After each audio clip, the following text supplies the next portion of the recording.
side. Joining me right now is Oklahoma Senator, member of the Senate Homeland Security and Governmental Affairs Committee, also Senate Finance Committee, James Lankford. Senator, it's always a pleasure to see you. Thanks very much for joining us. Yeah, it's good to see you again. What are you expecting in terms of evidence? You know the articles of impeachment. You have watched what took place in the House. Is there evidence to support those articles? There doesn't appear to be much evidence to support the articles. The House sent over basically a notebook of the different depositions and things that they had taken and notes that they had. If you compare that to the Clinton investigation, they actually sent over 18 boxes of information in 1999. This time it's a very thin notebook. So as we go through the process, we'll get a chance to be able to hear their side of the argument. And for the first time, the president and his team will be able to make their side of the argument as well. What is the likelihood that one of your colleagues files to dismiss this case? I don't think there'll be a dismissal. There's been a lot of conversation about that. I think that the opportunity for the president to be able to tell his side of the story, I think, is important. If we have a dismissal at the beginning, the president never gets the opportunity to be able to tell his side of the story. So I think the House managers will tell their side. The president and his team will tell their side. We'll have questions from the senators on both sides of the aisle, and then we'll have the opportunity to be able to determine the case right there. Do you expect that we will see witnesses? Do you want witnesses? There are no witnesses that I know of that I need. Obviously, when you're a jury, quote unquote, or where it's coming over to you, you're taking the evidence and the things that they are sending to you.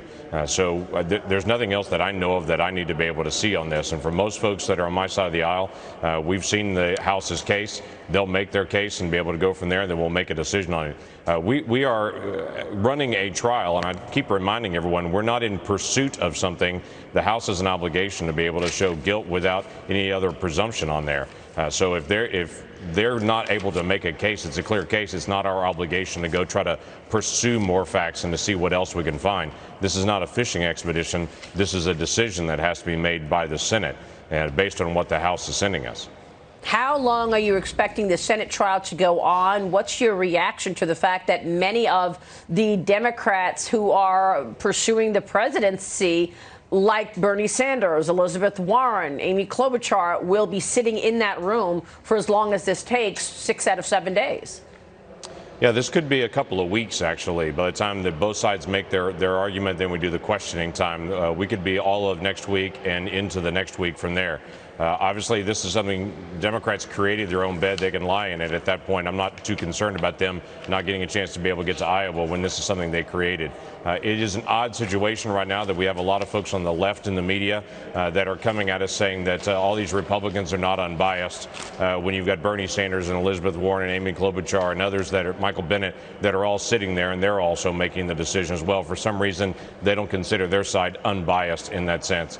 We're all going to get a chance to be able to hear the evidence. The American people, for the first time, will be able to hear the president's side of the story, and then we'll be able to get the information out there. Well, I think that's a really good point, actually. And I know that Marsha Blackburn made it as well. The fact that you've got jurors, quote unquote, the very people who want to take President Trump out because they want the job. They're running for president. Senator, let me switch gears and talk to you about Iran. Ignoring nuclear deal guidelines, Iranian President Rouhani today said that the country is enriching more uranium, more than before the 2015 deal. Rouhani yesterday rejected a proposal for the new Trump deal, calling it, quote, strange, and criticizing the president for breaking promises. Where are we in terms of Iran? No, the president's been very clear on this. He's not been ambiguous on this at all. He's not broken a promise. His statement from the beginning was Iran cannot continue to develop missile technology capable of carrying a nuclear missile.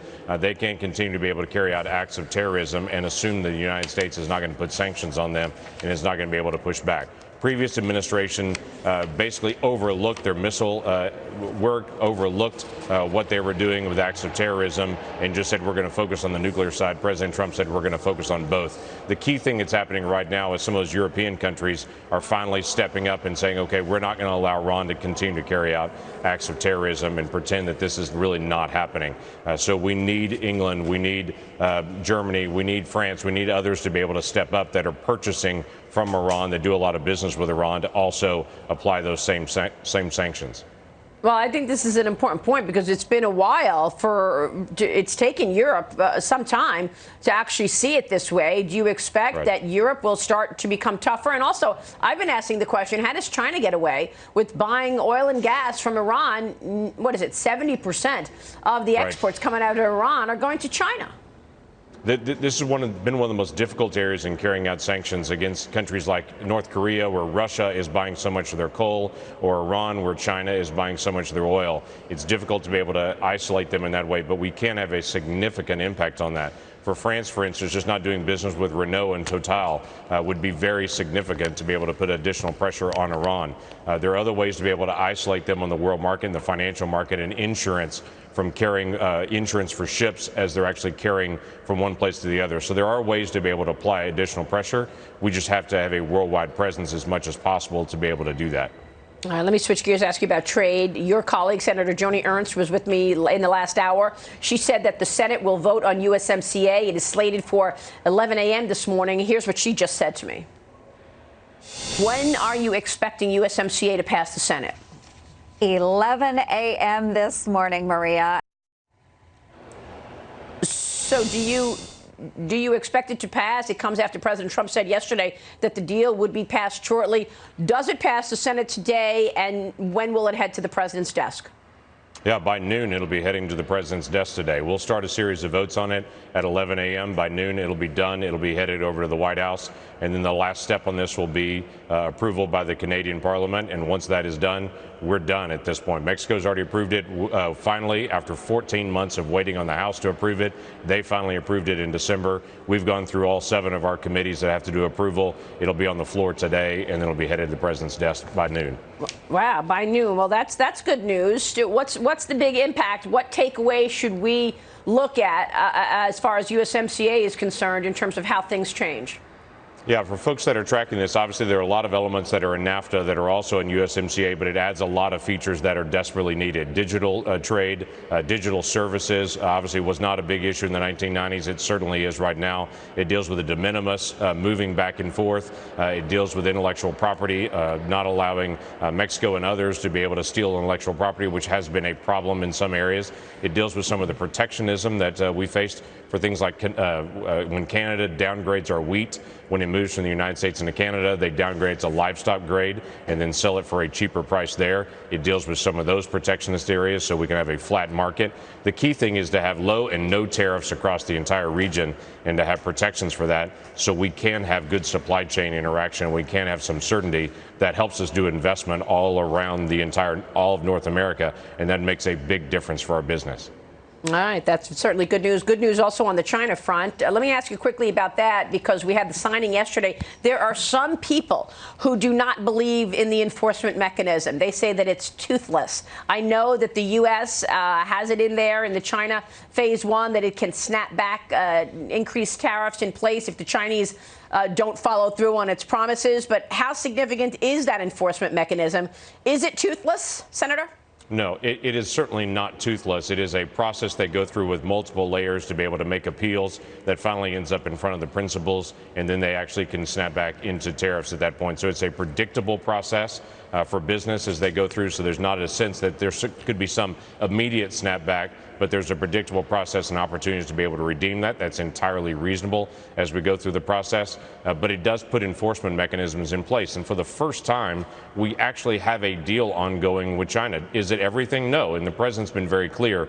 This is phase 1 of the deal. He's still leaving some tariffs in place to be able to start into phase 2. So for all the folks saying it doesn't include everything, no kidding. That's what the president has said as well, that this is not everything, but this is an enormous first step to be able to resolve issues with China, that we have a lot of economic issues, intellectual property issues, and quite frankly, human rights issues with China that we should engage in a trade conversation as well.